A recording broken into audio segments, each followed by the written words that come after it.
소중한 나.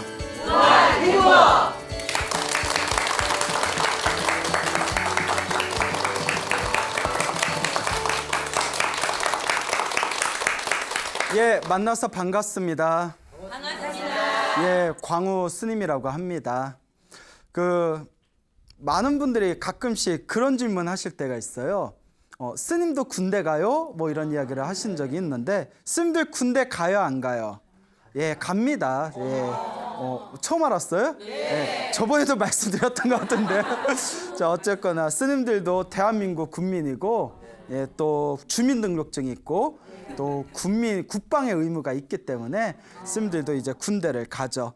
그런데 스님들이 군대 간다는 게 사실 스님들 입장에서는 참 고역이에요. 왜냐하면 머리 깎고 승복 입고 부처님 앞에서 기도하고 수행하다가 이제 그 세속 사람들 틈 속에서 뭐 군복으로 갈아입고 또 막 총칼을 들고 사실 사람 죽이는 법을 연습하는 거잖아요. 그러니까 스님들한테는 좀 고역일 수도가 있죠. 그래서 예전에 어느 스님이 계셨는데 아마 30년 전쯤일 거예요. 또 옛날에는 군 생활이 또 얼마나 또 험했습니까? 그렇죠. 예, 지금보다 더 군 생활이 더 길고 또 더 험했던 시절이 있었는데 30년 전에는 또 지금은 뭐 군대에서 구타 같은 게 없어졌다 그러는데 옛날 30년 전에는 구타도 엄청 심했다. 또 이렇게 선배분들이 그런 얘기 하시더라고요. 다 들으신 적 있죠? 근데 이제 어느 스님이 30년 전쯤에 이제 일찍 출가를 하셨는데 군대 영장이 나왔대요. 근데 너무 군대를 가기가 싫더래요. 나 부처님한테 이렇게 내가 기도하고 수행해야 되는데 군대 가면 그래서 마음이 너무 범란해서 번잡해서 부처님 앞에서 절을 올렸답니다. 부처님 저 군대 좀 빼주세요. 군대 좀 빼주세요. 뭐 부처님이 국방부 장관인가? 부처님한테 군대 좀 빼주세요 하면서 이렇게 절을 올리셨대요. 그래서 1000배로도 올릴 때도 있고 막 500배 올릴 때도 있고 시간이 넉넉할 때는 막 3000배씩 하고 그러니까 하루 종일 몇 날 며칠을 계속 절을 했답니다. 그리고 드디어 그 군대 영장이 나오고 나서 우리 신체 검사 통보를 받거든요. 그 신체 검사를 딱 하러 갔는데 결국 군대를 면제됐대요. 야, 정말 부처님 값인지 너 어떻게 면제됐냐? 자, 이게 또 반전입니다. 하도 절을 많이 해서 허리 디스크에 걸렸대요. 네? 허리 디스크가 걸려서 얼마나 디스크가 심했는지 군대에서 이거 군대 오시면 큰일 나겠다고. 네, 그러니까 이게 부처님이 도와주신 건지. 네? 근데 희한한 게 보통 허리 디스크 걸린 사람도 절을 열심히 하면 허리가 건강해지거든요. 근데 스님은 이렇게 이제 절을 많이 했는데 오히려 디스크에 걸려서 군대가 면제됐는데 한 가지 재밌는 게 뭐냐면 군대에서 면제될 정도로 이병 불가 판단을 이제 통보를 받을 정도로 엄청나게 디스크가 심하다고 판정을 받았는데 살아가는데 아무 문제가 없더래요. 지금도 30년이 지난 지금도 쌩쌩해요. 예, 이게 참 묘하죠. 예, 그 군대에서 엄하게 신체 검사 엄하게 하거든요. 근데 거기서 디스크 너무 심하다고. 자, 그러니까 희한하죠. 예, 그래서 우리 주변에 보면 참 희한한 일이 많습니다. 그렇다고 뭐 부처님한테 이제 절을 한다는 것이 정말 허무맹랑한 어떤 미신이 아니라 내 마음의 정성이 지극하고 정말 그에 합당한 어떠한 간절한 소원이 있을 때 정말 우리 내면에서는 놀라운 기적을 일으킬 수가 있구나. 또 이런 말씀을 드리겠습니다. 설마 뭐 앞으로 군대 가기 싫은 사람들이 부처님한테 기도해서 면제받으려고 꼼수 쓰고 그러진 않겠죠? 예. 참고로 저도 부처님께 부처님 저도 군대 면제 좀 하게 해주세요라고 기도를 엄청나게 열심히 올렸습니다. 예, 열심히 올렸는데 군대 갔을까요? 안 갔을까요? 난 갔어. 난 갔어. 그런데 또 한 가지 갔는데 군생활을 되게 편하게 했어요. 예, 그 군법당에 가서 이제 사병 생활을 하면서 큰 훈련은 참석을 하되 이제 나머지 시간은 이제 법당에서 법당을 이제 관리하는 그런 군종 법당으로 또 이렇게 편안하게 또 부처님을 옆에서 모시면서 그렇게 생활을 하게 되었습니다. 그래서 비록 군대 면제는 못했지만 그래도 군대에서도 옆에서 부처님 모시고 부처님께 모탁 두들기고 기도하면서 그렇게 또 소중한 시간을 보냈던 것 같습니다. 그러니까 기도라는 거는 절대 무시할 수가 없다. 이 말씀을 드리고 싶네요.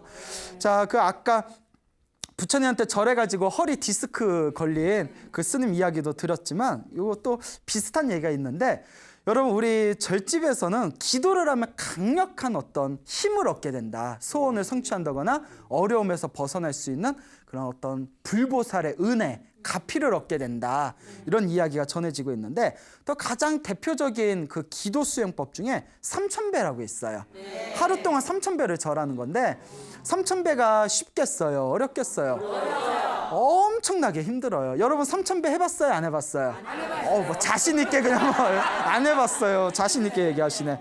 자, 그 3,000배가 엄청나게 힘든데, 우리 불교계에서 3,000배가 많이 보편화되어진 게 그 수십 년 전에 해인사 백년암에 계신 성철 큰 스님께서, 성철 스님은 다 들어보셨죠? 예, 성철 큰 스님께서 나를 만나려면 3,000배를 해야 만날 수 있다.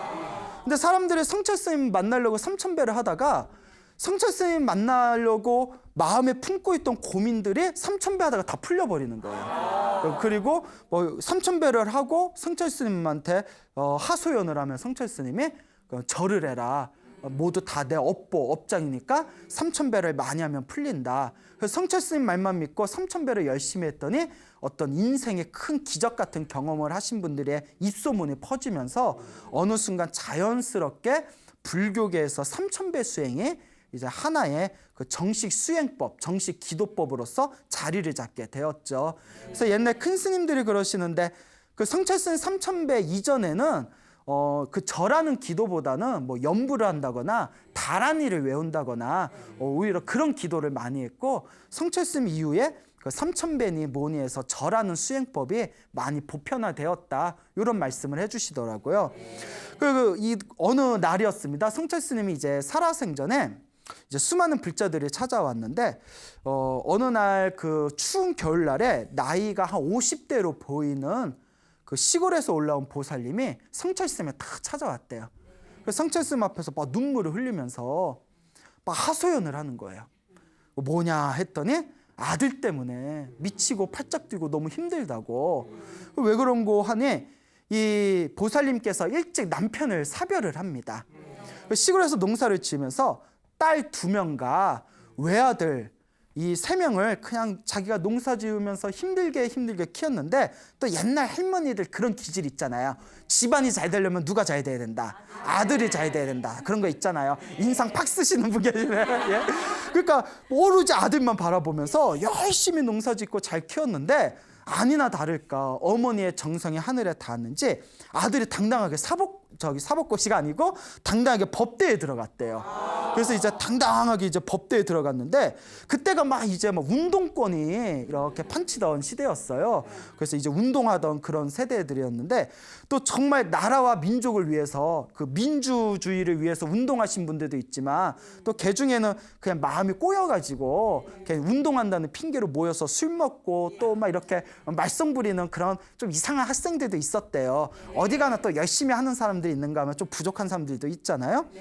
근데 이 아들이 한참 그 운동하던 그 시대에 이제 대학을 들어가가지고 거기에 이제 선후배를 사귀었는데, 자꾸 이제 그쪽에 어울려 다니면서 이제 공부를 멀리하게 되고 친구들하고 술만 마시면서 세상을 그냥 삐뚤삐뚤하게 그냥 막 불평불만을 가진 그런 세상을 부정적으로 보는 의식에 휩싸여서 맨날 술만 먹고 그렇게 깽판을 치면서 산다는 거예요.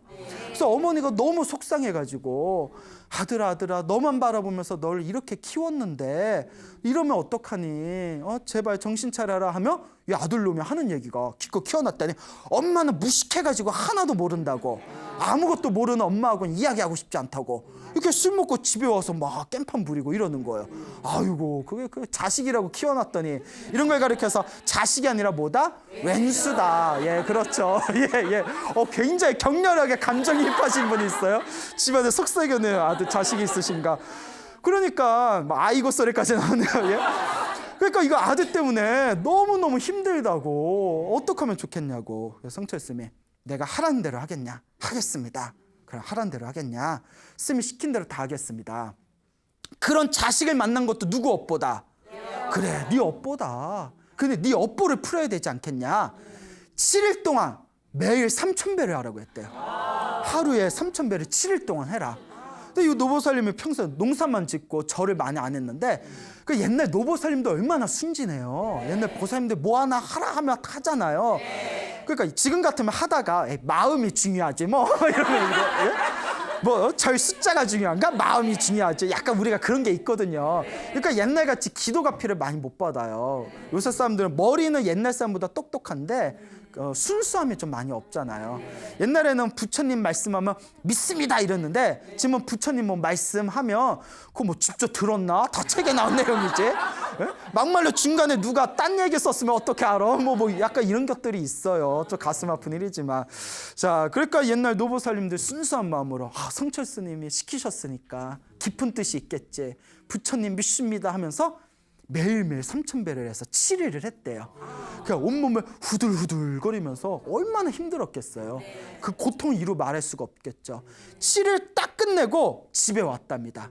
집으로 딱 돌아오는데 얼마나 몸이 힘들어요. 완전히 뻗어버렸대요. 뻗어서 거의 이제 뭐 빈사 상태가 되어버렸는데 그날도 저녁에 이제 요 자식놈이 이제 술을 마시고 또 이렇게 집에 들어왔는데 엄마가 이렇게 이제 주무시고 있는 거예요. 그러니까 엄마가 자고 있을까 이렇게 딱 이렇게 봤는데 좀 느낌이 이상해요. 엄마가 왜 이러지 하고 봤는데 무릎이 다 까져서 무릎이 다 피범벅이 돼 있는 거예요. 무릎이 그 발등하고 손등은 다 물집이 잡혀가지고 다 터져서 막 물집 잡혀 있고. 예? 그 옛날 그 농사만 짓던 그 50평생 농사만 지은 분이 그 절하는데 얼마나 힘들었겠습니까? 몸이 다 굳어가지고 아들 생각하면서 막 입술을 꽉 물고 절을 했겠죠. 그러니까 엄마는 너무 피곤해서 집에 오자마자 제대로 씻지도 못하고 치료도 안 받고 그냥 잠부터 빠져든 거예요. 근데 엄마의 그 다 까져서 피범벅이 된 무릎을 보면서 이 아들이 갑자기 등골이 싸하면서 눈물이 괜히 펑펑 나오더래요. 괜히 막 불쌍한 우리 엄마 막 울고 있으니까 엄마가 아들이 울고 있으니까 엄마가 깼는데 그래도 어쨌건 아들이잖아요. 우리 아들 왔어 이러는데 아들이 울고 있으니까 엄마가 막 안아주면서 왜 울어 아들이 울으니까 엄마도 괜히 어떡해요. 왜 울어요? 왜? 니도 울고 나도 울고 하늘도 울고 땅도 울고 저 지나가는 귀뚜라미도 막 울고 예? 막 울어요. 예? 누가 지나가면 뭐 집안에 초상 났나 그 막 울고 있으니까 왜 울어 둘이 같이 부둥켜 안고 울고 있으니까 아들이 엄마 몸이 왜 이래 이러니까 엄마가 다 이야기를 합니다. 너 때문에 내가 이렇게 절을 했다. 엄마 힘들지 않았냐? 너 하나만 잘 되면 엄마가 힘든 게 무슨 상관이 있겠냐? 너 하나만 잘 되면 된다 아들아 하니까 아들이 그 자리에서 절을 올리더래요. 엄마 죄송합니다. 제가 이제 정신 차리겠습니다. 이렇게 예? 한편의 연극 같아요. 그래가지고 아들이 그 뒤로는 술 마시던 선후배도 싹 정리해버리고 오로지 도성에서 공부만 했대요. 그 워낙에 머리가 좋았나 봐요. 2년 후에 사법고시에 당당하게 합격을 하게 되었다. 그래서 이 이야기를 이제 그 어머니가 성철 스님한테 성철 스님 말씀하신 덕분에 제가 3,000배를 하고 아들이 마음을 돌이켜서 우리 아들이 지금 너무 잘 됐습니다 하고 성철 스님께 인사 오면서 이 이야기가 널리 퍼지게 되었다고 합니다. 참으로 감동스러운 이야기죠. 네. 자, 그러니까 어느 보살님이 이런 얘기를 하더라고요. 이 이야기가 굉장히 유명한 이야기예요. 근데 어느 보살님이 스님 저도 이 얘기 듣고 일주일 동안 3,000배 했는데 내 자식은 아직도 변화가 없네요. 이래가지고 보살님 업장이 너무 두꺼워서 그러니까 더 절하시라고. 예, 그런데 실제로 우리 주변에 많은 불자님들이 자식을 위해서 기도를 하시잖아요. 가족을 위해서, 가정을 위해서 열심히 기도하신 분들이 당장은 효과가 없어도 시간이 싹 지나 보니까 다 기도 효과를 톡톡히 보셨대요. 기도 많이 하신 노보살님들이 다들 한결같이 그런 얘기를 하세요. 선생님이 처음에는 효과가 별로 없는 듯 하지만 그냥 부처님만 믿고 꾸준히 기도했는데 시간이 지나 보니까 자식들이 다 잘 됐다고, 자식들이 다 편안하다고 또 이런 얘기를 제가 직접 들은 기억이 있습니다. 간절하게 정성스럽게 기도하며 반드시 그 불보살님의 영험과 가피가 함께한다라는 믿음을 불자분들은 가지셔야 됩니다. 그러니까 여러분들도 아유 우리 자식 쉽게 하지 마시고 여러분들도 갑갑하면 절에 가서 기도 좀 해보시길 바랍니다. 자, 또 비슷한 얘기인데요. 해인사 지조감의 일타 스님이라는 큰 스님이 계셨어요. 예, 일타 스님이라는 큰 스님이 계셨는데 제가 가끔 소나무에서 언급하는 재미난 이야기들이 제가 또 일타 스님 책에서 얻어들은 것들이 많거든요. 그래서 아주 법문자라기로 유명하신 일타 큰 스님이란 분이 과거에 계셨는데 이 일타 스님 신도분 중에 부장판사 보살이라고 별명이 붙은 보살님이 있었대요. 왜 부장판사 보살이라고 했냐면 남편이 무엇이었기 때문에 부장판사였기 때문에 그냥 부장판사 보살 이렇게 별명 붙었던 보살님이 있었답니다. 근데 그 보살님이 50대에 일타스님을 처음 뵙게 되었는데 어찌나 깍쟁이였는지 어쩌다 한 번씩 절에 오는데 불심은 별로 없었대요. 그럼 이렇게 절에 오면 그러면 와서 차나 그냥 곱게 마시고 가면 좋은데 저 불교 믿을까요 말까요? 믿을까요 말까요? 이렇게 좀 깐족거리는 성격이었다. 일타스님이 웃으면서 네 맘대로 해라. 네 맘대로 해라. 네가 가라 하와이 이러면서 자 어쨌거나 그런 깍쟁이 보살님이 있었는데 하루는 풀이 팍 죽은 채 그렇게 이제 일타스님한테 상담을 요청했대요. 보살님 오늘따라 왜 이렇게 기운이 없어 했더니 집안에 사단이 났어요. 큰일이 났어요. 아 무슨 일이요 했더니 자기 집안에 친정집에 다 딸인데 아들 하나가 있답니다. 예, 자기 남동생 유일한 집안의 아들인데 이 아들이 이제 이 남동생이 사업을 하겠다고 돈을 좀 보태달라고 도와달라고 했대요. 슬슬 이제 뭔가 또 맞짱 드라마가 펼쳐질 것 같죠. 그러니까 어쨌거나 옛날 분들은 집안이 잘 되려면 아들이 잘 돼야 된다 이런 게 있잖아요. 그래도 우리 집안에 아들 하나인데 이 기둥이 잘 서야지. 그래서 이것저것 빌려줬는데 자기 이제 또 남편이 돈에 대해서는 엄격해서 남편한테 얘기 안 하고 자기가 가지고 있는 그 종잣돈이랑 해가지고 다른 사람들한테 빚까지 얻어가지고 돈을 빌려줬대요. 그렇게 이제 빚까지 빌려서 동생한테 사업 자금을 줬는데 이 동생이 사기꾼한테 걸렸던 거예요. 그 돈에 다 날려버렸는데 자기가 그 빚을 갚아야 되는데 이거 어떻게 해야 될지 모르겠다고. 일타스님이 얼마 정도 됩니까 했더니 제 돈은 빼고 왜냐면 자기 돈은 둘째치고 갚아야 할 게 빌린 거랑 이자랑 합치면 500만 원 됩니다 이러더래요. 근데 옛날에 500만 원이면 큰 돈이죠. 지금의 500만 원이 지금은 알았어 500만 원 요새 500만 원 갖고 뭐해요 이런 분도 계시는데 옛날에 500만 원은 큰 돈이었겠죠. 한 10배 정도 되지 않았겠어요? 큰 돈이죠. 그러니까 그러면 남편분하고 상의를 하세요. 우리 남편이 평소에는 성격이 좋아도 돈 문제는 엄격합니다. 저 쫓겨납니다 이러는 거예요. 어떻게 하면 좋습니까 하니까 그럼 내가 방법을 가르쳐 줄 테니 해보겠습니까? 예, 해보겠습니다. 그 보살님이 있는 그 집에 근처에 관음사라는 절이 있다. 그 관음사 절에 그 주지 스님께 이렇게 인사를 드리고 스님 법당에서 3일 동안만 제가 3,000배 올리겠습니다. 인사를 드리고 매일 3,000배씩 3일 동안 3,000배를 올려라. 이렇게 이제 시켰답니다. 그리고 보살님은 예 알겠습니다. 스님이 시킨 대로 하겠습니다 하고 그 이튿날부터 자기 집 근처에 있는 일타스님이 가르쳐준 그 관음사라는 절에 가가지고 주지스님한테 허락을 받고 아침부터 저녁까지 이제 막 3,000배를 올렸대요. 그래서 이제 3,000배를 이렇게 올리게 되었는데 근데 그날이 또 엄청난 여름날이었다고 합니다. 예, 엄청나게 이제 여름이었는데 그러니까 얼마나 더 힘들겠어요.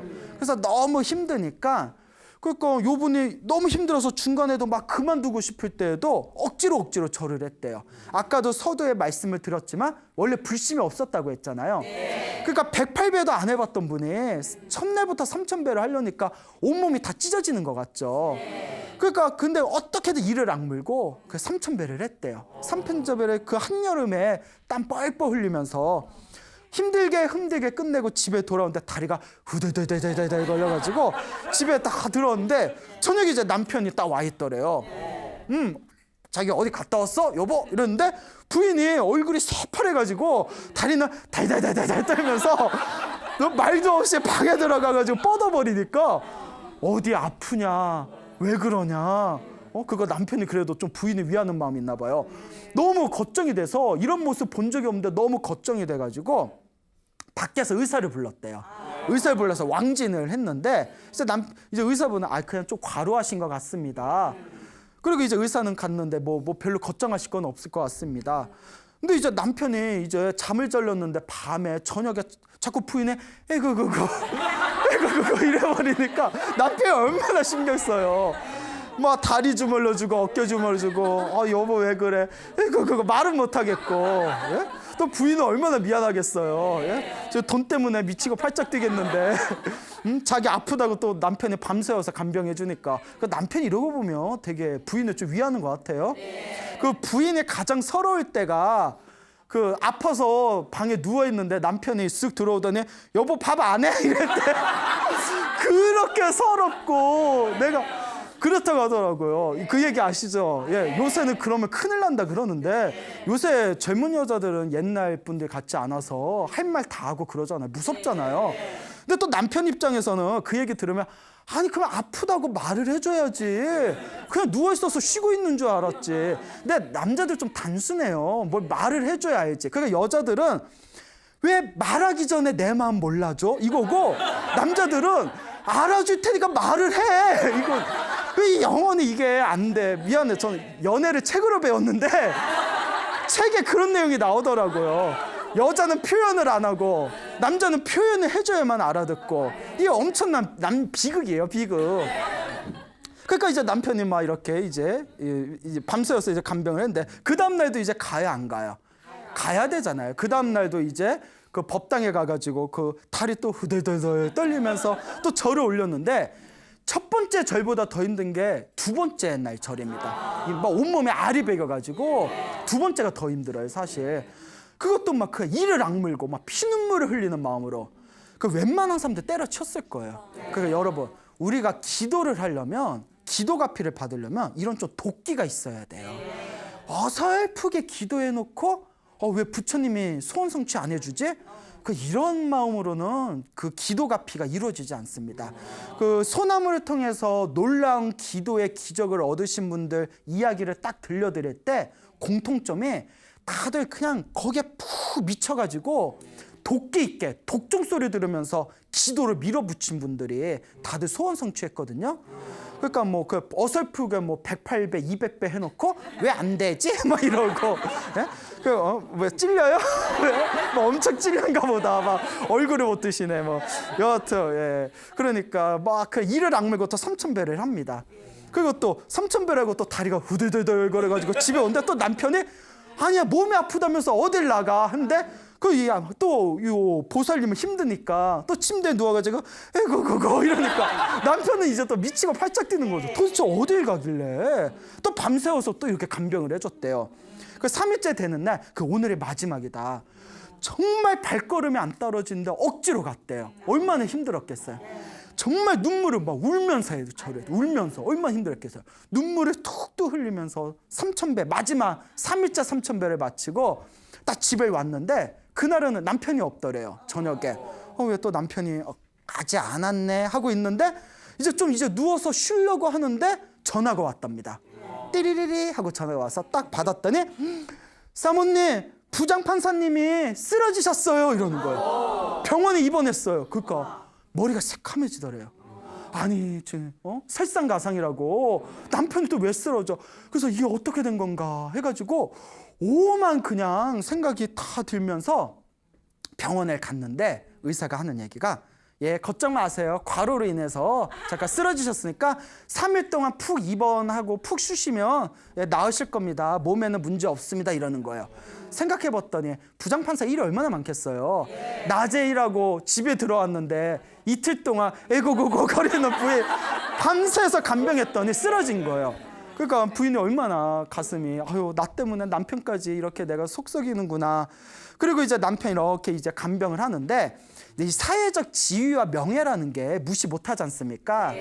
그러니까 그 부장판사 되시는 분 정도가 쓰러졌다는 소식이 전해지니까 사방에서 이제 문병으로 오는 거예요. 간병으로 오는데 사방에서 간병으로 이제 문병으로 오는데 평소 같으면 우리가 뭐 꽃도 가져오고, 우리가 뭐 이렇게 음료수도 가져오고, 그래서 뭐 빵도 가져오고, 그 흔히 옛날에는 그 캔 황도 있잖아요. 캔에 들어있는 황도, 그 설탕 덩어리. 더 웃긴 게 당뇨 때문에 병원에 입원했는데 그 황도 캔을 사가지고 당뇨 환자한테 이거 먹어보라고 의사가 기겁을 해가지고 큰일 난다고, 당뇨 환자한테 이거 먹이면 어떡하냐고. 옛날에 그랬잖아요. 근데 희한하게 다들 약값에 보태 쓰라고 봉투를 가져오더래요. 별일이 다 있더래요. 그래서 약값에 보태 쓰세요 봉투를 가져오는데 3일 후에 퇴원을 했는데 이제 그 봉투를 집에 가져와가지고 이제 하나는 셌을 거 아니에요. 세상에 부족하지도 않고 덜하지도 않고 더하지도 않고 딱 500이 떨어지더라고요. 너무 놀래가지고 그 500 떨어지기도 쉽지 않잖아요. 그래서 너무 놀래서, 근데 저도 갑자기 생각나는 건데, 저도 잠깐 몇 개월 동안 저기 서울에서 잠깐 포교당을 한 적이 있었거든요. 근데 포교당했는데 월세였어요, 월세. 근데 제가 그때 포교당을 하면서 뭘 느꼈냐면, 내가 죽었다 깨나도 내가 월세를 가서 포교당 안 한다. 왜냐하면 매달 이렇게 공과금 내는 게 엄청 신경 쓰여요. 그래서 이제 막 시작할 때라서 신도가 별로 없었는데, 신도가 없으니까 믿을 게 기도밖에 없잖아요. 그래서 미친 듯이 기도를 많이 했어요. 근데 신기한 게 뭐냐면 딱 한 달이 되면 더하지도 않고 덜하지도 않고 또 한 달치 딱 쓸 만큼 들어오는 거예요. 그 우리 욕심에 조금만 더 들어주면, 조금만 더 들어오면 숨통이 트이겠는데 꼭 그거 맞아 떨어지게 들어오더라고요. 그래서 우리 부처님 참 희한하다.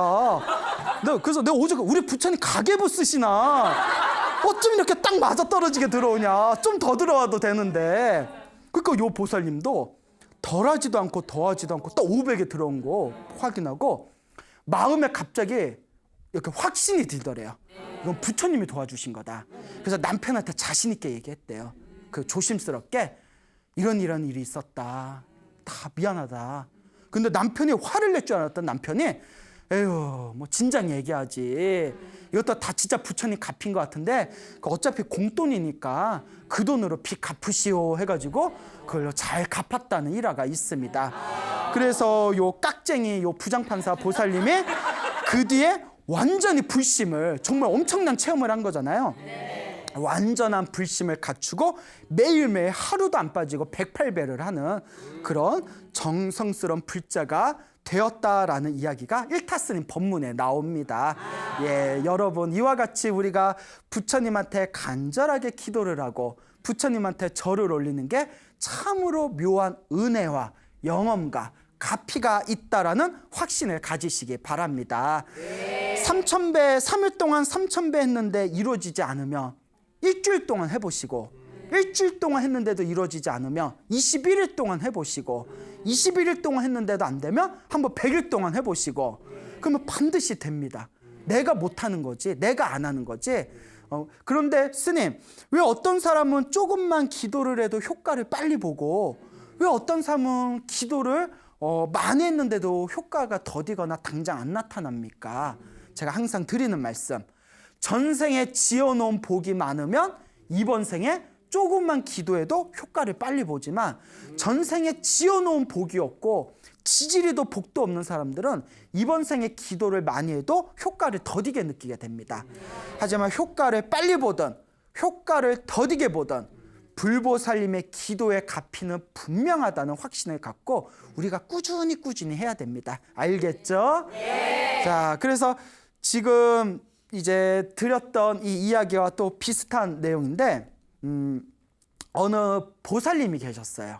이 보살님이 남편이 사업을 하다가 사업이 완전히 망해버렸답니다. 그래서 경제적인 어떤 파탄 상태에 이르게 되었대요. 근데 사람이 일이 안 풀리려면 안 좋은 일이 막 겹쳐서 일어나요. 그런 거 경험해 본 적 있으시죠? 그래서 자꾸 안 좋은 일이 겹쳐서 어떤 일이 생겼냐면, 집안 생활이 너무나 힘든데 3가지 일이 확 터져버렸대요. 첫째는 사업이 망하면서, 집안이 다 망하면서 있는 돈 없는 돈 싹 긁어가지고 전셋집을 하나 마련했대요. 그러니까 마지막 재산이죠. 근데 2년 정도 살다가 그 전셋집이 경매에 넘어가는 바람에 전세금도 다시 못 건지게 생기는 상황에 처했대요. 뭐 그런 상황이 있나 봐요. 그러니까 전세금도 완전히 날리게 되었고, 그 두 번째는 뭐냐면 사업하다가 사업이 힘들어지면서 급하게 이제 자금을 마련한다고 이제 땅을 팔았대요. 그 조그만 땅을 팔았는데, 땅은 땅대로 팔았는데 결국 사업은 망했잖아요. 사업이 망한 상태에서 땅을 판 뭐 양도소득세인가 해가지고 2천만 원이 날라왔대요. 망해버렸는데, 그러니까 주변의 사람들이 이미 집안 이제 파탄이 됐으니까 이거 어떻게 좀 알아보면 그 안 내는 방법이 있을 거라고, 그래서 이렇게 알아봤는데 오히려 세무서에서는 뭐 소명 자료를 제출해라 이렇게 통지를 보내놓고는 자기네 유일한 이제 먹고 살 희망인 그 보살님이 이제 다니는 회사의 월급을 압류해 버렸대요. 그러니까 이거 두 번째가 그냥 딱 겹쳐버린 거죠. 그 세 번째는 뭐냐면 정말 일이 안 되려니까 이 두 가지만 해도 정말 머리가 휘청휘청 하잖아요. 세 번째가 뭐냐면 남편이 사업을 하면서 공사를 한 게 있는데, 하자가 생겼대요. 근데 뭐 하자 보증이란 게 있다면서요. 하자가 생기면 보증해 주는 거 뭐 그런 게 있대요. 제가 사회생활을 잘 모르는데 하자 보증을 친정집으로 해놨대요. 그래서 잘못하면 친정집이 넘어가게 생겼대요. 세상에, 사업이 망해버렸는데, 자, 첫 번째 문제가 전세금도 못 얻고 완전히 날려버리게 생겼고, 두 번째가 양도소득세가 날라와가지고 돈을 못 내게 되니까 유일하게 지금 하루하루 먹고 살 그런 어떤 유일한 방법, 경제적인 방법에 자기 월급까지 압류당해버렸고, 세 번째는 엄한 친정집이 하자 보증 때문에 날아가게 생겼다.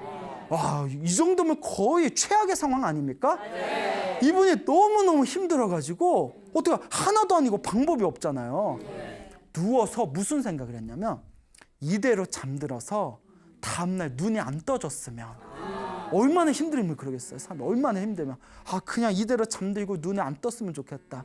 그렇다고 또 자살이 또 그 자식 새끼 눈에 밟히고 또 안 되잖아요.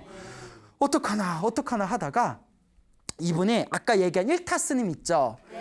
일타 스님이 쓰신 생활 속의 기도법이라는 책이 있어요. 우리 불교계 그 스테디셀러거든요. 그 얇은 책자인데 일타 스님이 기도하는 법에 대해서 아주 그냥 잘 나온 그냥 아주 재미난 책이 있는데, 우연히 이제 그 책을 보게 됐대요. 그 책을 보고, 그래, 내가 의지할 게 뭐밖에 없구나. 기도밖에 없구나. 내가 기도 아니면 내가 어떻게든 내가 희망이 없겠구나. 그래, 기도를 해보자.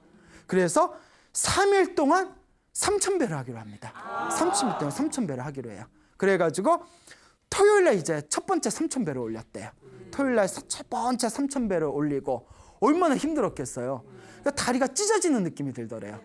그 두 번째 이제 3,000배, 일요일날 또 3,000배를 올렸는데 정말 숨이 턱턱 막히고 너무 괴롭더랍니다. 이를 악물고 했대요.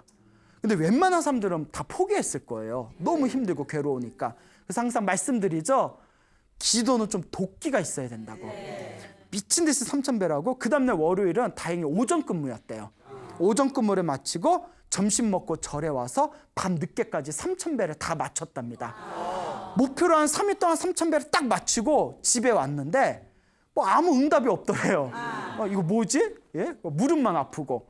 그렇게 이제 며칠이 지났는데 이거 왜 아무 응답이 없지 하고 시무룩하고 있는데, 며칠 지난 뒤에 꿈을 꿨답니다.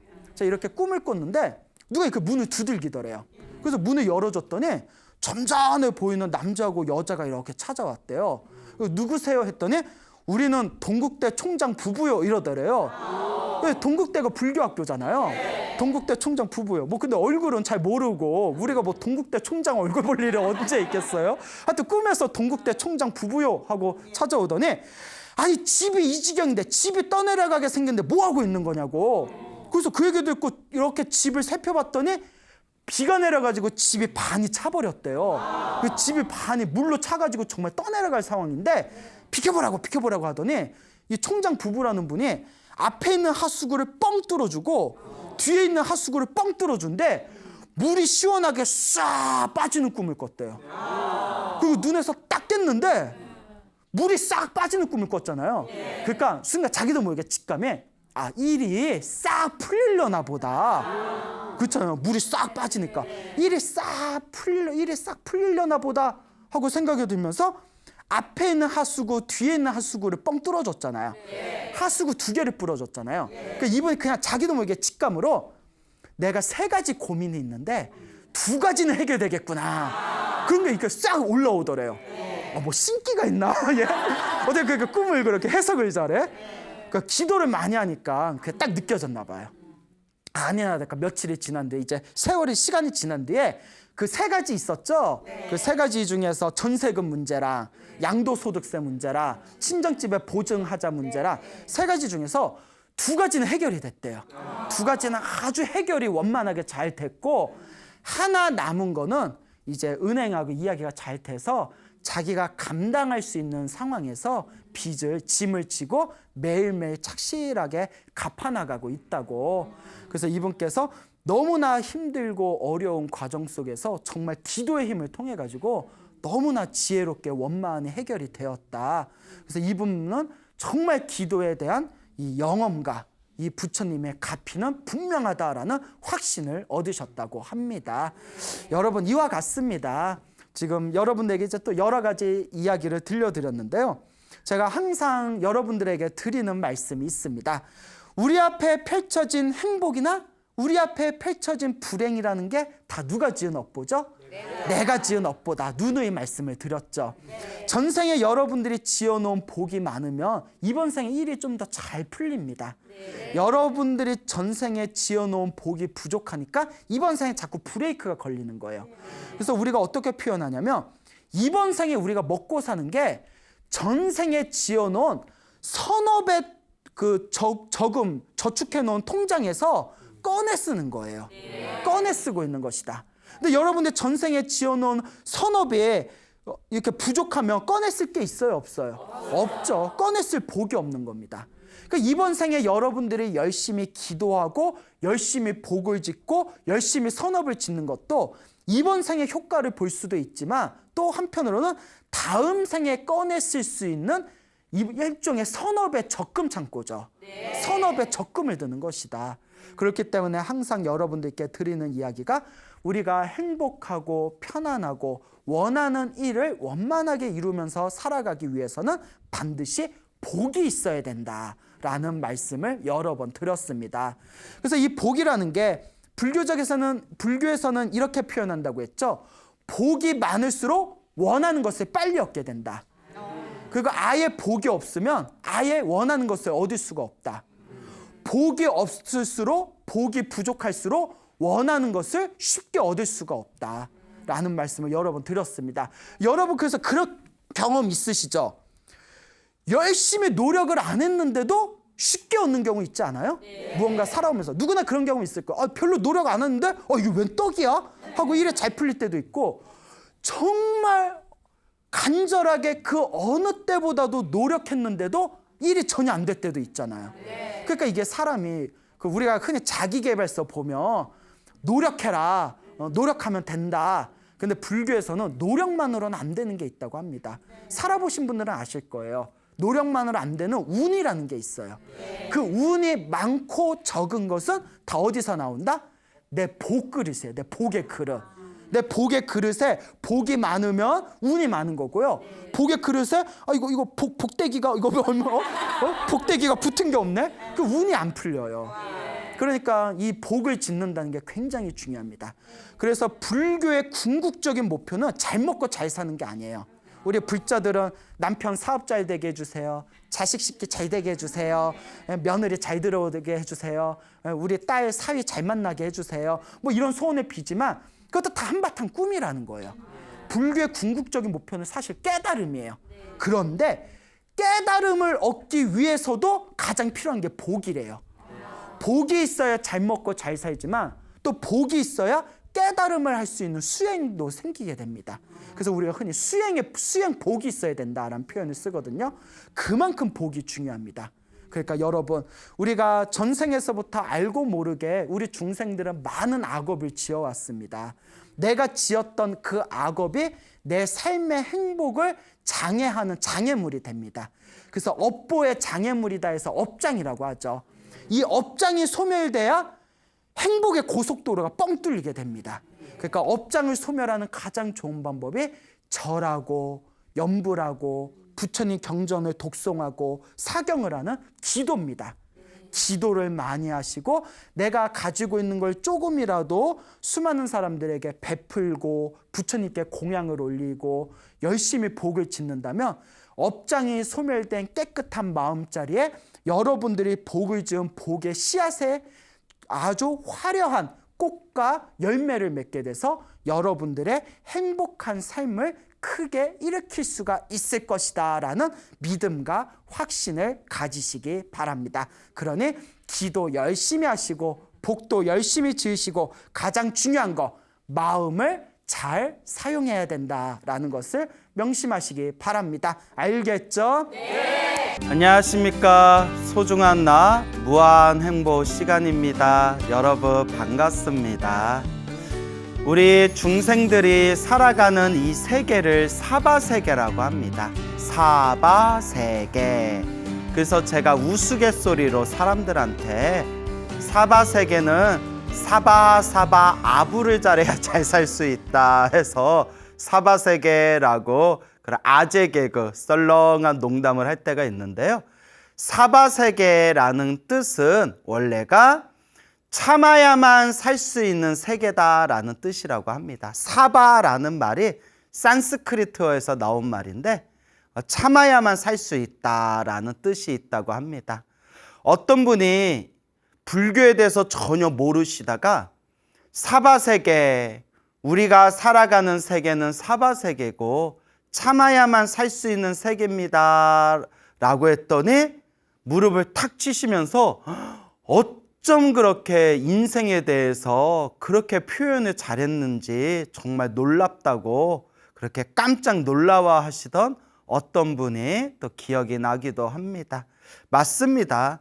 우리 인생이라는 게 항상 좋은 일만 생길 수도 없고 살아가다 보면 힘들고 괴롭고 답답한 일이 생길 때도 있고 힘들고 괴롭고 답답한 그 순간순간 고비마다 항상 참고 견디면서 나아가야 되는 거, 그게 바로 이 사바세계가 되겠죠.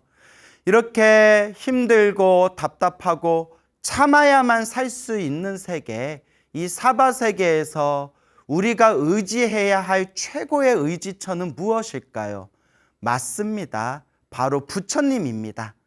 이 부처님에 의지하고 불보살님의 가피에 의지하고 불보살님의 공덕에 의지하면서 내 마음을 잘 닦아 나가는 것, 이것이 바로 우리 불자들이, 우리 불제자들이 이 사바세계를 지혜롭게 잘 살 수 있는 방법일 것입니다.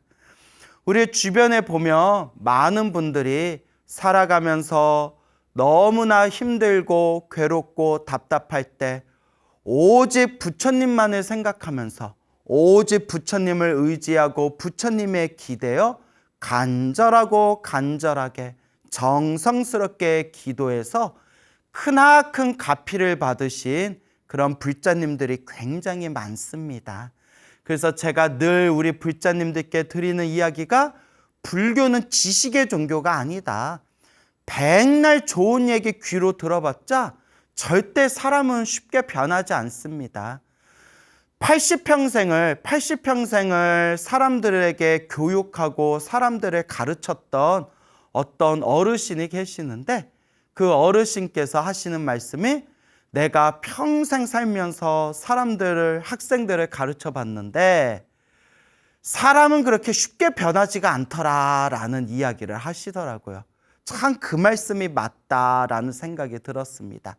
저 자신을 봐도 제가 이렇게 절에 와서 25년 가까이 공부하고 수행했지만 내가 과연 내 스스로 많이 변화되었는가, 저 스스로도 참 부끄럽다라는 생각이 들거든요. 또 실제로 우리 주변에 인간관계, 대인관계, 사회관계 하다 보면 야, 사람은 쉽게 변하는 게 아니구나라는 걸 정말 뼈저리게 느낄 때가 주변에서 굉장히 많다라는 말씀들을 하시지 않습니까? 결국은 계속 닦는 수밖에 없죠. 닦고 닦아 나아갈 수밖에 없다 라는 말씀을 드립니다. 그래서 백날 좋은 얘기 들어봤자 사람은 그렇게 쉽게 변하는 게 아닙니다. 몸으로, 내 몸과 마음으로 체험을 해야 된다. 그래서 늘 드리는 이야기가 불교는 지식의 종교가 아니다. 내 스스로 깨달음을 구하는 수행의 종교고 내 스스로 체험을 하는 실천의 종교, 체험의 종교다라는 말씀을 귀가 따갑도록 누누이 말씀을 드리지 않습니까? 결국은 내가 체험해야 된다. 이 힘들고 괴롭고 거친 참아야만 살 수 있는 세계, 이 사바 세계에서 온전히 내가 의지할 수 있는 존재, 온전히 내가 모든 것을 다 기댈 수 있는 존재는 오직 부처님과 부처님의 법, 불법밖에 없다라는 것을 늘 우리 불자들은 마음에 되새기고 끊임없이 되새겨야 합니다. 어느 비구니 스님의 이야기입니다. 어떤 비구니 스님이 계시는데요. 이 비구니 스님께서 출가를 조금 늦게 하셨다고 합니다. 그래서 남들은 막 20대에 출가하고 할 때 조금 늦은 나이에 사회생활하면서 늦은 나이에 이제 출가를 하게 되었는데 그분이 이제 출가를 하게 된 이야기가 또 굉장히 재밌습니다. 이 비구니 스님이 출가하기 전에 사회생활을 하는데 전생에 스스로를 생각해 볼 때 전생에 참 박복하게 살았는지 그렇게 사회생활하고 그렇게 이제 살아가면서 항상 일에 장애가 많고 막힘이 많고 자꾸 부딪히는 일이 많고 그렇게 일이 잘 풀리지를 않았다고 합니다.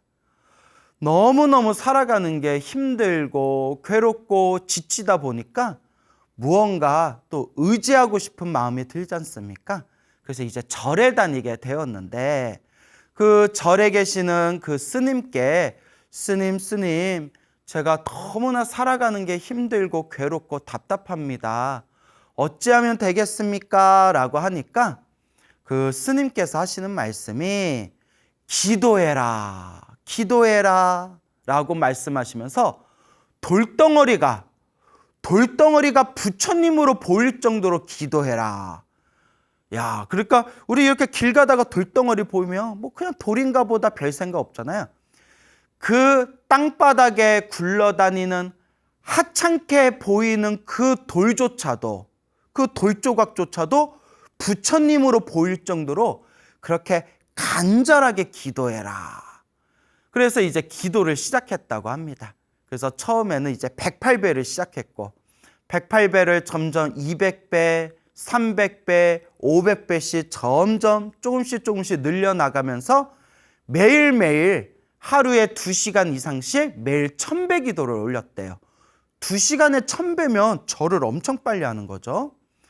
그렇게 절을 하면서 마음을 닦고 그렇게 부처님 시작 없는 옛적부터 지었던 몸과 말과 생각으로 지은 저의 모든 죄업을, 저의 모든 악업을, 저의 모든 업장을 참회합니다라는 마음으로 그렇게 절하고 참회 기도를 올렸는데 그렇게 절을 하고 기도를 하면서 눈물이 펑펑 쏟아지더래요.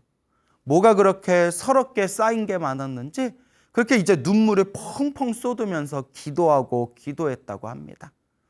그렇게 기도를 해 나아가는데 어느 날 그냥 큰 금전 문제가 생겼대요.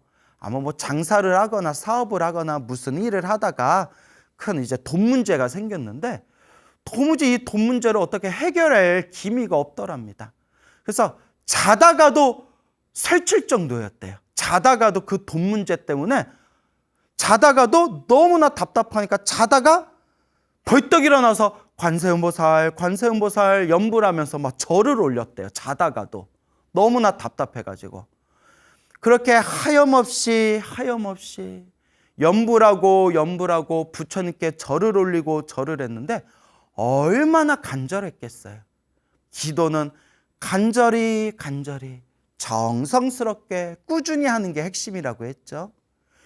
그렇게 기도하다 어느 날 잠결에 환한 관세음보살님이 나타나셨대요.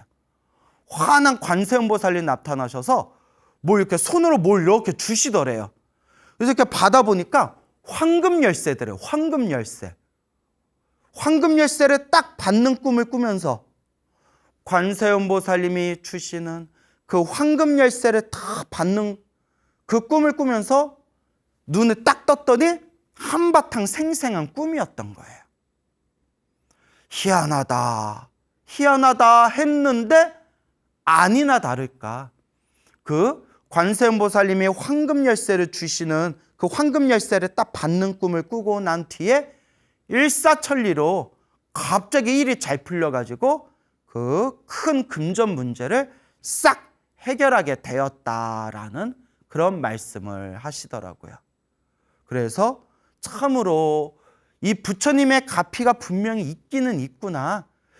그때 그 체험과 그 경험으로 불심이 더 깊어졌는지 1년에 몇 번씩 시간을 내서 이제 3000배 기도를 하셨대요. 꾸준히 매일매일 500배, 1000배씩 기도하다가 이제 한 번씩 시간을 내서 휴일이나 휴가 때 그렇게 부처님께 3000배의 철야 기도를 올렸는데 그렇게 3000배를 마치고 나면 몸과 마음이 개운하고 마음이 편안한 게 느껴지더랍니다.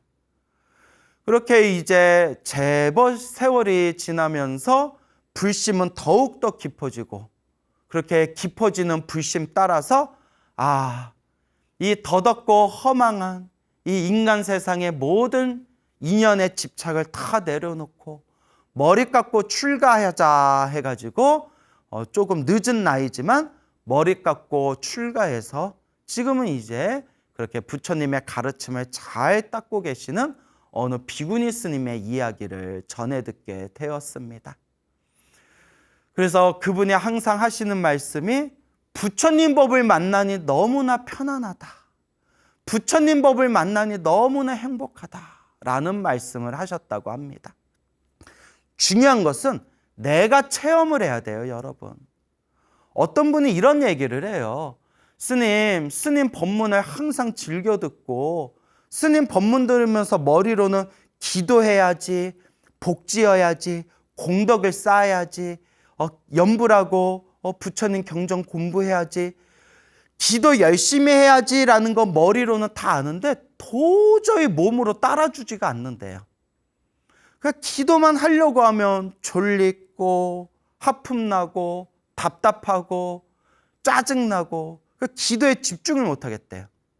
스님 어떻게 해야 됩니까? 그걸 나한테 왜 물어봐요? 아니 스님 머리로는 밥 먹어야 되는 걸 아는데 밥 먹기가 싫어요. 입맛도 없고 밥맛도 없고 밥 먹기가 싫어요. 어떻게 해야 됩니까? 그냥 먹어야지. 그걸 나한테 물어보면 어떡해요. 그렇잖아요. 그와 같이 머리로는 기도해야 된다는 걸 아는데 기도가 안 됩니다. 어떻게 해야 되겠습니까? 그냥 할 뿐이에요. 그냥 할 뿐. 오직 할 뿐. 염불할 뿐. 공덕을 닦을 뿐. 그냥 닦아 나갈 뿐입니다. 결국은 습관이에요. 습관. 우리는 이걸 불교에서 업습이라고 불러요. 업의 습관이다. 시작 없는 옛적부터 지금까지 살아오면서 알게 모르게 몸과 입과 생각으로 똘똘 뭉친 그 업의 습관들, 업습, 그 업의 습관, 이 업습이 우리를 나는 나다라고 생각하지만 실제로 나는 나가 아니에요. 보이지 않는 업습이 나를 자꾸 뒤흔들고 있다. 나는 내 인생의 주인공이라고 했지만 실제로는 그렇지가 않아요. 내가 지금까지 지었던 업의 습관이 계속 내 운명의 길에서 계속 나를 뒤흔들고 있는 거예요. 그 업의 안 좋은 습관을 점점 좋은 그런 선업과 공덕과 수행의 습관으로 바꾸어 나가야 된다. 오직 할 뿐. 지금 이 순간 염불하세요. 따로 시간 내서 염불해야지, 따로 시간 내서 절에 가서 기도해야지, 따로 시간을 내서 내가 무언가를 해야지가 아니라 여러분 지금 소나무를 보고 있는 지금 이 순간에 관세음보살 한 번 더 부르시는 거고 지금 이거 소나무 영상을 보고 있는 지금 이 순간에 지장보살 한 번 더 연불할 뿐이에요. 바로 지금 닦아야 된다라는 걸 명심하시기 바랍니다.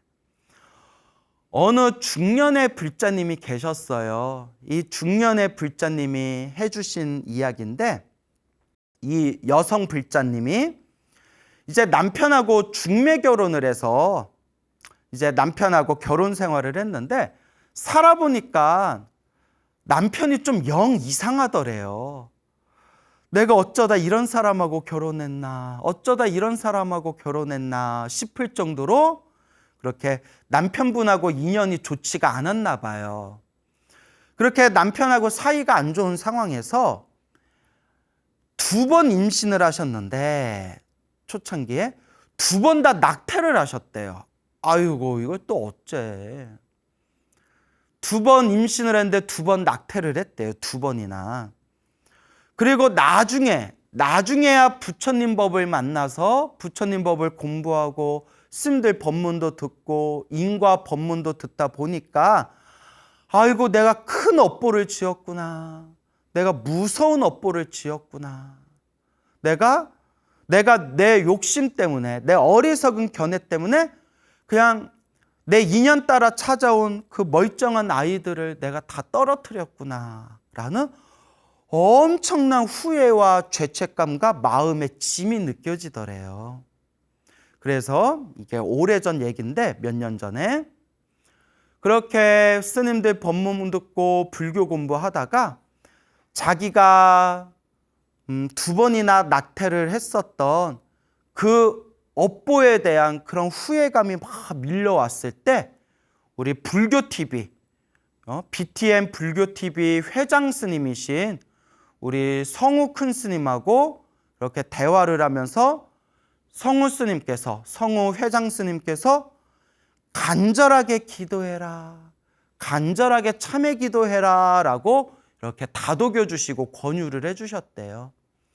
그래서 그날부터 열심히 이제 기도를 하셨는데 정말 가슴 절절하게 자기가 지었던, 알고 지었건 모르고 지었건 몸과 말과 생각으로 지은 그 모든 업장, 그 모든 악업을 참회하면서 제가 저의 어리석음으로 떨어뜨렸던 그 고귀한 생명들이 부디 좋은 곳으로 천도되기를 바라옵니다 하면서 정말 눈물을 쪼르륵 눈물을 흘리면서 그렇게 가슴 절절하게 연불하고 기도하셨대요.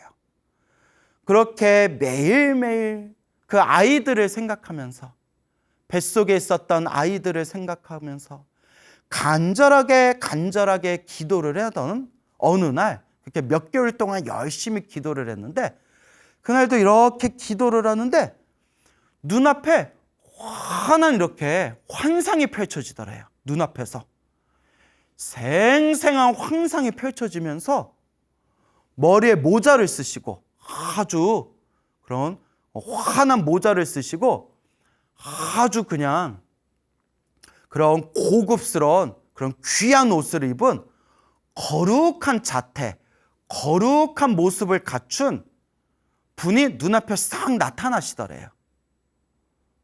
그렇게 싹 나타나셨는데 어디서 수백 명의 아이들이 까르르르 하고 웃으면서 수많은 아이들이 막 쏟아져 나오는데 어디선가 그 아이들이 다들 환한 얼굴에 깨끗한 한복을 입고 그 모자를 쓰시고 그 거룩한 자태를 갖추신 그분 밑으로 아이들이 막 까르르거리면서 아이들이 막 모이더랍니다.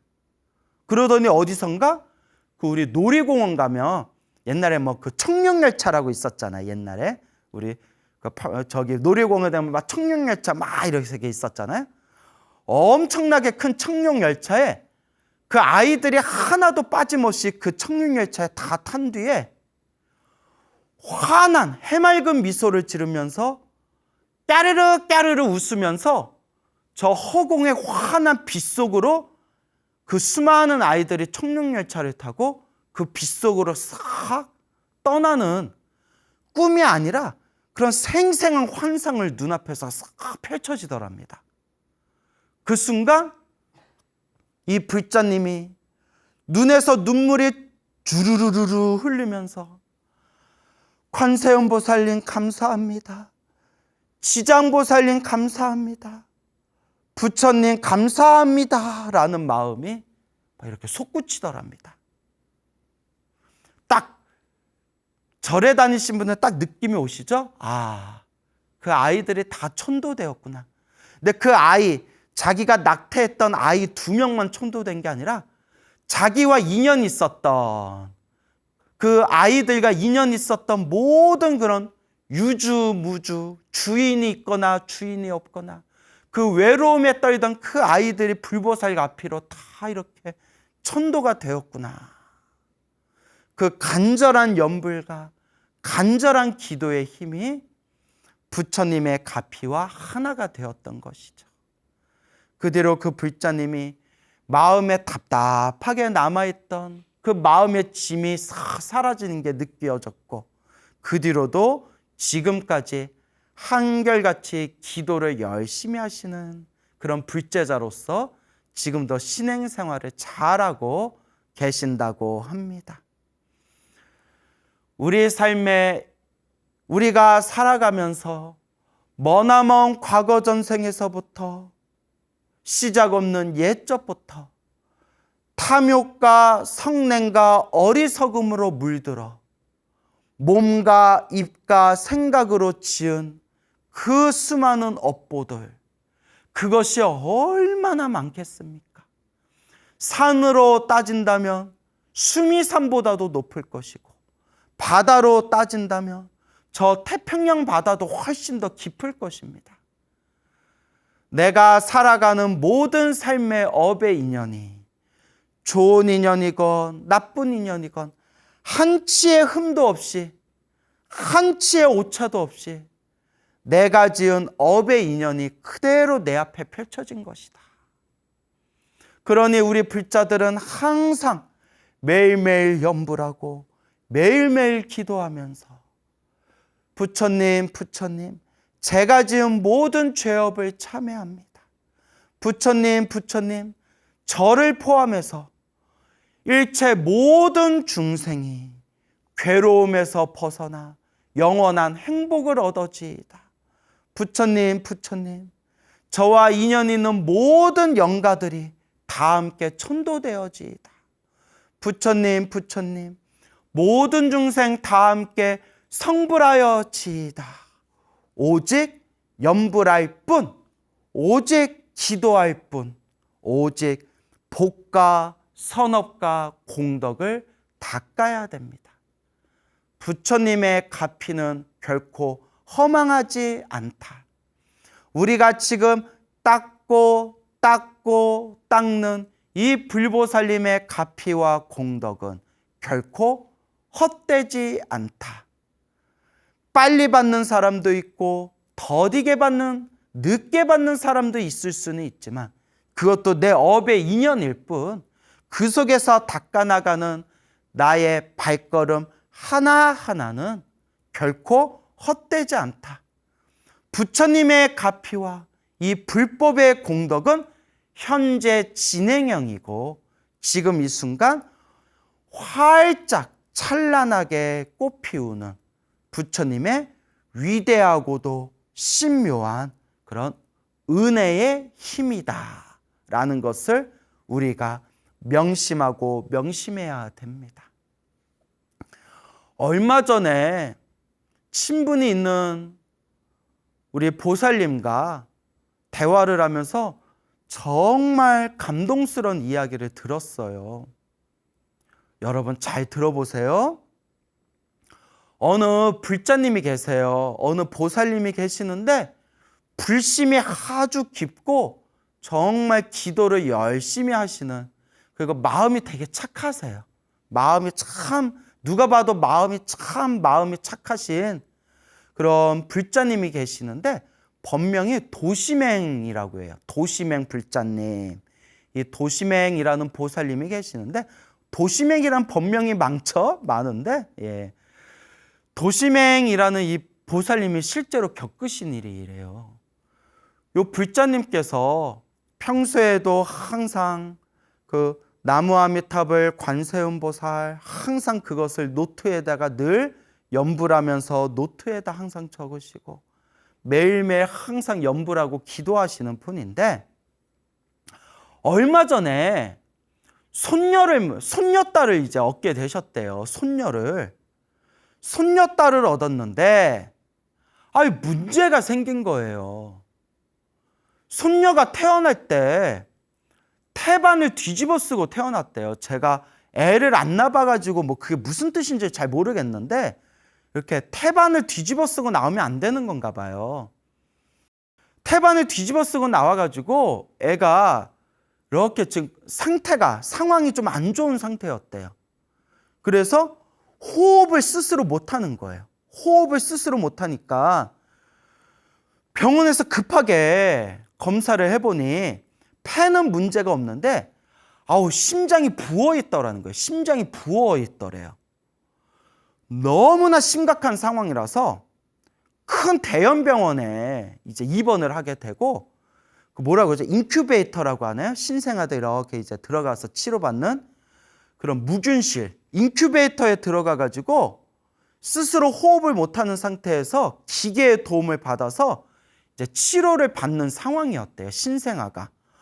얼마나 억장이 무너지겠어요. 참 정말 얼마나 억장이 무너질까요? 부모 마음이 찢어지는 거는 자식이 아플 때라고 하잖아요. 참 나무아미탑을 관세음보살입니다. 얼마나 가슴이 아플까요? 그러니까 억장이 무너지는 마음에 이제 큰 병원에서 치료를 받는데, 병원에서 그러더래요. 최선을 다하겠습니다. 최선을 다하겠는데 상태가 너무 안 좋습니다. 마음의 준비는 좀 하십시오라는 얘기를 하더래요. 그 마음의 준비를 좀 하십시오라는 말이 굉장히 냉정하게 들릴 수 있지만, 그만큼 이제 병원에서는 미리 마음의 준비를 하셔야 혹 극단의 상황에 처했다 하더라도 충격을 덜 받으니까. 그러니까 병원에서 할 수 있는 얘기는 최선을 다하겠습니다. 하지만 그래도 마음의 준비는 하셔야 됩니다. 일단 지금 상태는 안 좋습니다. 하지만 최선을 다하겠습니다. 그러니까 요 불자님이 너무나 가슴이 찢어질 듯 가슴이 막 힘들고 괴로우니까 의지할 게 뭐밖에 없어요? 부처님. 오직 부처님. 그날 이후로 오직 자나깨나 나무아미탑을 관세음보살, 나무아미탑을 관세음보살, 오직 나무아미탑을 관세음보살을 염불하셨대요. 그 불자님이 원래 관세음보살을 항상 염불하셨던 분이에요. 근데 이제 저의 법문을 듣고 그분이 이제 저의 법문을 통해서 스님의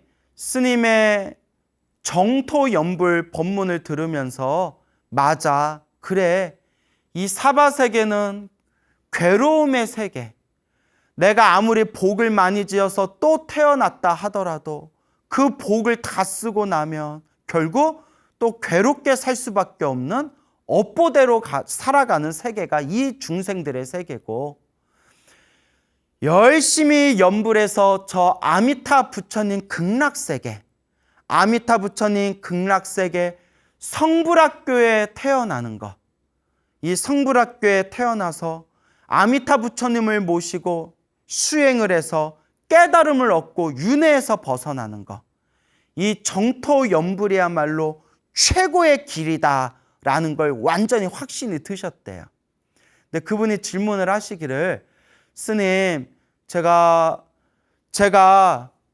마음속으로 간절하게 서원을 세워서 부처님, 제가 목숨이 다하면 오직 아미타 부처님 극락세계 왕생하기를, 극락세계에 태어나기를 발언합니다 라고 원력을 세웠는데, 나무 아미탑을 연불 하려다 보니까 그동안 오랫동안 관세음보살 연불한 게 습관이 돼가지고 나무 아미탑을 연불할 때마다 자꾸 이렇게 갈등이 생깁니다. 제가 어떻게 하면 되겠습니까? 라고 했을 때 제가 딱 드린 말씀이 괜찮습니다. 관세음보살이 입에 딱 붙었으면 이제부터 나무 아미탑을 관세음보살 같이 연불하시면 됩니다. 스님, 근데 또 어떤 분은 한 분만 연불해야지 같이 연불하면 안 된다고 하던데요. 아닙니다. 괜찮습니다.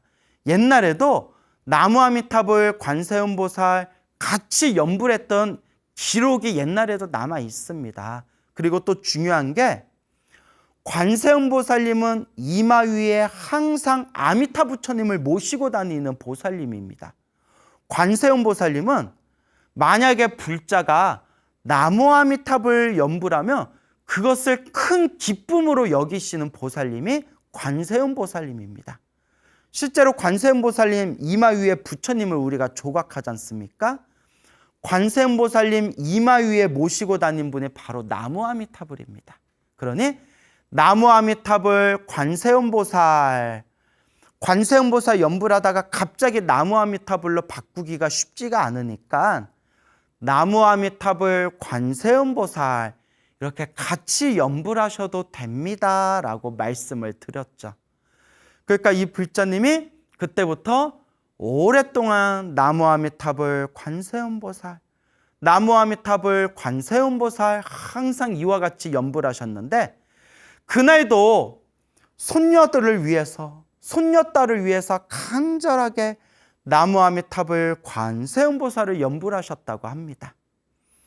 그와 같이 몇 날 며칠 동안 자나 깨나 간절하게 부처님, 우리 손녀딸을 지켜주십시오. 우리 손녀딸을 보살펴 주십시오. 부처님 라는 마음으로 나무 아미타불 관세음보살 간절하게 연불을 했는데 며칠이 지난 어느 날 저녁에 집에서도 간절하게 나무 아미타불 관세음보살을 연불하셨대요. 나무 아미타불 관세음보살 집에서 연불을 하고 있는데 얼마나 시간이 지났을까? 갑자기 눈앞에서 아주 생생한 영상이 쫙 펼쳐지더래요. 그 영상에서 무엇을 봤냐?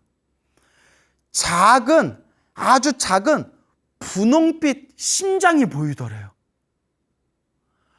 아주 작은 분홍빛 생생한 심장이 보이는데 그 심장을 보면서 나무 아미타불 관세음보살 연불하고 있는데 그 심장 옆에서 환한 연꽃 두 송이가 활짝 꽃을 피우더래요. 심장에서.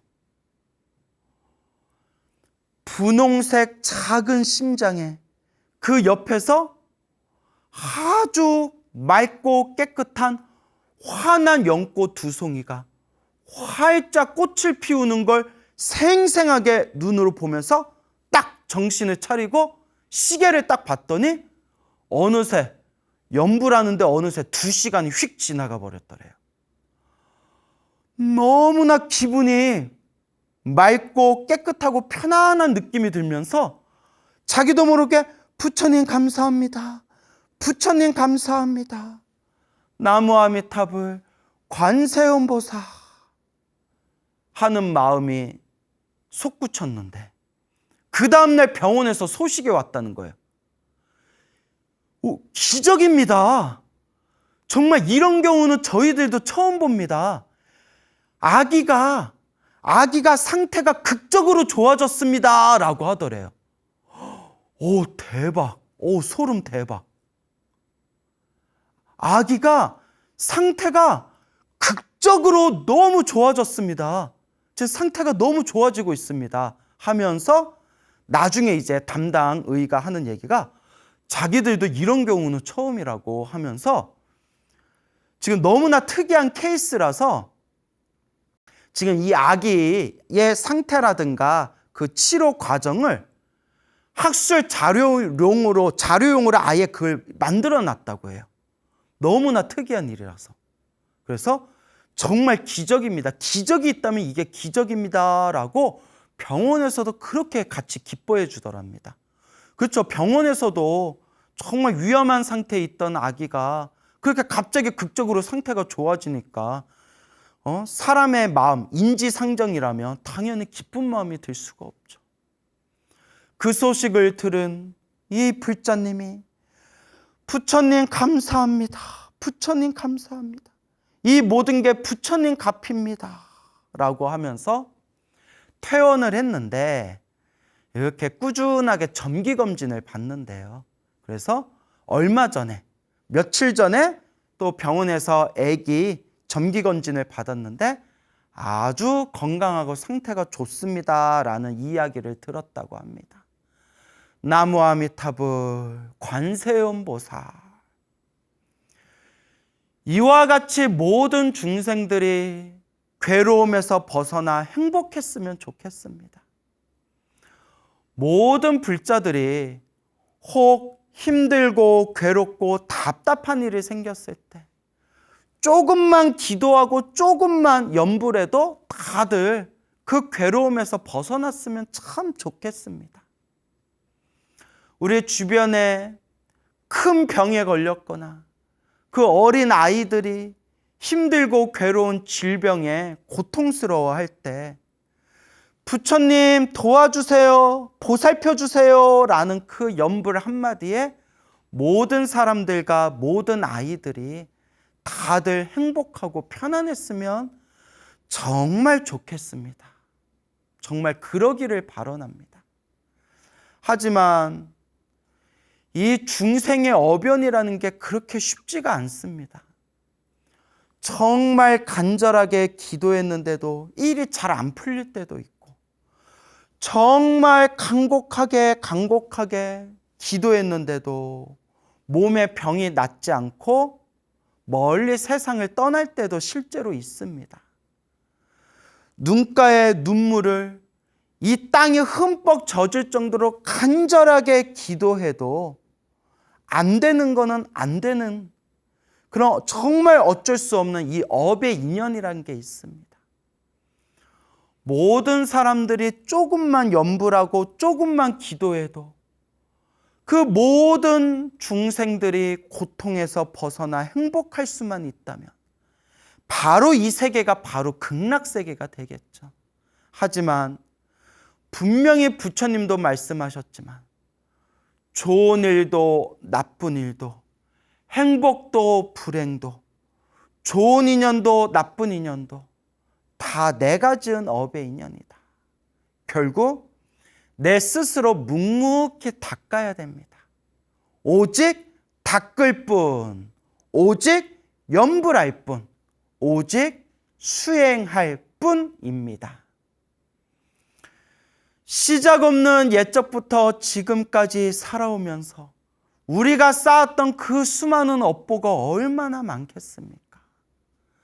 심지어 어떤 사람들은 윤회를 믿지 않고 심지어 절에 오래 다녔던 사람들조차도 저는 부처님 가르침은 좋아하지만 윤회니 인과 업보니라는 것은 믿지 않습니다라는 그런 사람들도 있을 정도입니다. 하지만 부처님 팔만대장경 초기경전에서 대승경전까지 한결같이 부처님께서는 우리 중생은 번뇌망상이 소멸하는 그날까지 끊임없이 윤회를 할 수밖에 없고 그 윤회 속에서 만나고 헤어지는 모든 인연들이 다 내가 지은 업이다라고 부처님께서는 분명히 수없이 말씀하셨습니다. 결국 내가 지은 것을 내가 받을 수밖에 없고 내가 지금 짓는 것이 나의 미래를 만들고 있을 뿐입니다. 결국 닦아야 됩니다. 간절하게 기도하고 염불하고 복을 짓고 선업을 지은 것은 결코 헛되지 않습니다. 진실합니다. 그렇기 때문에 그동안 소나무를 통해서 실제로 체험을 하고 가피를 받고 공덕을 경험한 불보살님의 은혜를 받은 수많은 살아있는 불자들의 이야기를 생생하게 여러분들에게 들려드리지 않았습니까? 불보살의 가피는 현재 진행형입니다. 지금 이 순간 현재 진행형입니다. 다만 그 속에서 일어나는 기도를 해서 빨리 효과를 보는 것도, 기도를 열심히 했는데도 효과가 더디게 일어나는 것도 결국은 내가 지은 업의 인연이라는 것을 우리가 명확하게 이해해야 됩니다. 그래서 여러분들 귀가 따갑도록 드리는 말씀, 열심히 기도했는데도 안 좋은 일이 생긴 것은 기도에 효과가 없거나 기도에 공덕이 없는 것이 아니라 내가 크게 받아야 할 업보를 지금 작게 받고 있는 것이다. 크게 받아야 할 무서운 업의 그 인연을 지금 작게 받으면서 크게 받을 업을 작게 업장소멸하고 있는 과정이다 라는 말씀을 수없이 드렸습니다. 당장 효과가 있다 없다에 마음의 중심을 놓쳐버리지 마시고 지금 이 순간 부처님, 일이 잘 돼도 다 저의 인연이고 일이 안 풀려도 다 저의 인연일 뿐입니다. 저는 지금 그저 묵묵히 제가 지은 모든 업장을 소멸하는 마음으로 앞으로 미래에 살아갈 저의 복과 선업과 공덕을 닦는 마음으로 지금 이 순간 염불할 뿐이요, 공덕을 닦을 뿐이요, 수행할 뿐입니다 라는 마음으로 마음을 닦아가시기 바랍니다. 여러분, 행복해지고 싶습니까? 행복한 삶을 창조하고 싶습니까? 복을 지으십시오. 선업을 지으십시오. 공덕을 쌓으십시오. 복과 선업과 공덕의 힘이 여러분들을 진정한 행복의 길로 이끌어 줄 것입니다. 여러분, 성불하십시오.